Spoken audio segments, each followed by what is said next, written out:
არის რაღაცა გარკვეული კატეგორია ამ ადამიანებში,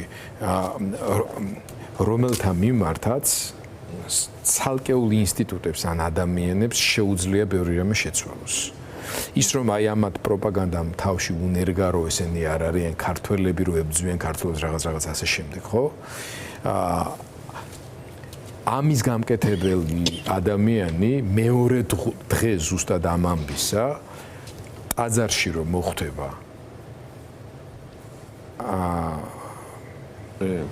იერარქებთან ერთად და ამის გამო შენიშვნას რო არ მიიღებს გასაკვირველი და შემდეგ ის ეპარქია რო ფოტოებად გამოდებს ამას აი სანამ ეგ ამბავი თეორიულადაც კი დაუშვებელი არ გახდება და მიუღებელი და სანამ პირველ რიგში სწორედ მაღალი იერარქებიდან არ მიიღებენ ისინი შენიშვნას კი არა ამის გამო არ დაიჯებიან იმ სასჯელით რომელიც მიღებულია ამ შემთხვევაში ხო ისინი ვერ მიხვდებიან იმიტომ რომ აქ ჩვენ გვაქვს სიმბიოზთან საქმე ერთის მხრივ აი ამ ძალიან დიდი ავტორიტეტის და გავლენის მატარებელი ინსტიტუციის და მეორეს მხრივ რეჟიმის რომელიც ცდილობს იდეოლოგიზირებას თვითონ ამ სადამსჯელო ოპერაციებისას.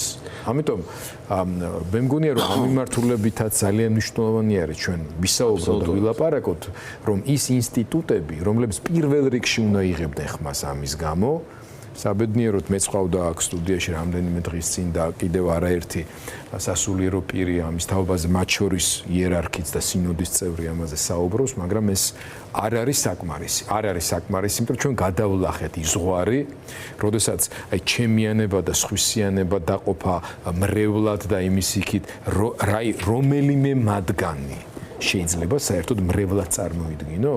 აღმსარებლად წარმოიდგინო? საერთოდ ანუ human რასაც ქვი ადამიანად წარმოიდგინო, ასე ვთქვათ, ქრისტეს რჯულის მაღიარებელ ადამიანად, რომელიც ასე ექცევა ქართველს კი არა, ნებისმიერ ადამიანს. და ამაზე დუმილი შეინარჩუნო.